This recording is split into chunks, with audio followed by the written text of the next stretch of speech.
வணக்கம் நண்பர்களே, welcome to the boomer tax. நான் இந்த தேட்டருக்கு போய் படம் பார்த்தேன் ஒரு 4-5 மாதம் ஆயிடுச்சுங்க. ஒரு படத்துக்கும் போல, தேட்டருக்கே போல. இப்போ கூட ஏதோ தளபதி நடிச்சுலாம் கூட ஏதோ படம் வந்துச்சு, அதை கூட போய் பார்க்கல. என்ன போல கண்டிப்பாக ஒரு படத்துக்கு போகிறேன்னு ஒரு 4 பேரை கூட்டிக்கிட்டு 11:25 ஒரு ஷோ. அது என்னது, கடைசி உலக போகிறோம், இறுதி உலக போகிறோம். நம்ம ஆதியாக நான் நடித்த படம் அதில் அப்படியே இந்த சேப்பாக் ஸ்டேடியம்லாம் வெட்டிக்கிற மாதிரிலாம் விஎஃப்எக்ஸ் இருக்குன்னு நாங்கள் ஐயா வாங்கடா போகலான்னு 11:25 போய் நின்னா அந்த ஷோவை கேன்சல்ட்டாங்க. ஏன் நான் கேட்டால் 10 பேர் இருந்தால் தான்ப்பா நாங்கள் ஒரு ஷோ ஓட்டுவோம், 10 பேர் கூட அந்த படத்துக்கு இல்லை, கேன்சல் பண்ணிட்ட ஷோ வந்துட்டானுங்க. ஐயோ என்னடா படம் பார்க்கணுன்னு டிராஃபிக்லாம் பூந்து இவ்வளோ தூரம் வந்தால் படம் பார்க்க போன முடியுமா நம்மளால்?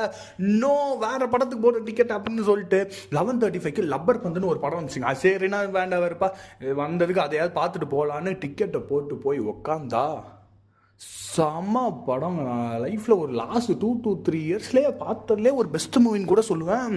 செம்ம படம். 2.5 மணி நேரம் டைம் போனதே தெரில. பட் இது வந்து அந்த மூவிக்கான ப்ரொமோஷனல் கண்டென்ட் இல்லை. ஆனால் ஈவன் அந்த படம் முடிஞ்சதுக்கப்புறம் நாங்களே பேசுவோங்க, நம்ம ஒன்று பார்க்கணுன்னு வந்தோம், ஆனால் அதை விட பெட்டராக ஒன்று பார்த்துட்டு போகிறோன்னு. It's not just about that movie. நீங்கள் அப்படியே லைஃப்லையும் பார்த்தான்னு நம்ம எல்லாத்துக்கும் ஒரு பிளான் வச்சுக்கோங்க. இன்னைக்கு இங்கே இருக்க, நாளைக்கு அங்கே போவேன், நாளை கழிச்சு அங்கே, இன்னைக்கு இவ்வளோ பண்ணுறேன், இந்த வயசில் இங்கே இந்த இடத்துல இங்கே இருப்பேன், அந்த வயசில் அப்படி அப்படின்னு வாழ்க்கையில் ஒரு ப்ரொஜெக்ஷன்ஸ் பிளானிங்லாம் இஷ்டத்துக்கு நம்ம போட்டுக்கிட்டு தான் நாங்கள் வாழ்வோம் டெய்லி. ஆனால் 90% ஆஃப் த டைமு நம்ம பிளான் போடுற எதுவுமே வாழ்க்கையில் நடக்காதுங்க. எதுனாலும் சரி. Not about just this movie. நான் இன்னும் கூட லைஃப்பில் இன்னும் இன்சிடென்ட் கூட எடுத்து விட்றேன். நான் ஒரு காலத்தில் இந்த 12th முடிச்சுக்கிட்டு நீட் எக்ஸாம் பாஸ் பண்ணணும்னு நான் எவ்வளோ கஷ்டப்பட்டேன் வாழ்க்கையில் எனக்கு தாங்க தெரியும். அது கிடைக்கலன்னு கஷ்டப்பட்டேனுங்கிறது, எவ்வளோ கஷ்டப்பட்டேன்னு எனக்கு தான் தெரியும். ஆனால் இப்போ அதை நான் லுக் பேக் பண்ணி அதை பார்த்தா அது ஒரு மேட்ராகவே தெரியல. நல்ல வேலை நான் பாஸ் ஆகலன்னு தோணுது. அதனால தான் நான் இப்போ இங்கே இருக்கேன். நான் அது அங்கே அப்படி இருந்தால் நான் அங்கே போயிருப்பேன், லைஃப் வேறு மாதிரி ஆயிருக்கும்.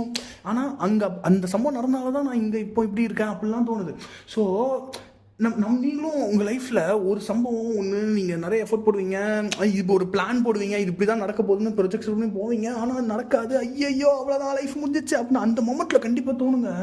ஆனால் நீங்கள் அப்படியே ஒரு வருஷம் 2 வருஷம் அப்படியே கோ வித் த ஃப்ளோன்னு போயிட்டு நீங்கள் திரும்பி உங்கள் லைஃப்பை பார்த்தீங்கன்னா, நல்ல வேலை அது நடக்கலை அந்த மூமெண்ட். அது நடந்திருந்தா என் லைஃப் இப்படி மாதிரி இருக்கும், அது நடக்காதனால தான் நான் இப்படி இருப்பேன்னு உங்கள் லைஃப்பில் நீங்கள் இப்போ கூட நீங்கள் திரும்பி பார்த்தீங்கன்னா இந்த மாதிரி அட்லீஸ்ட் ஒரு 4-5 டெசிஷனாவது உங்கள் மைண்டில் டாப் ஆஃப் த மைண்டில் அப்படியே இருக்கும் கண்டிப்பாக.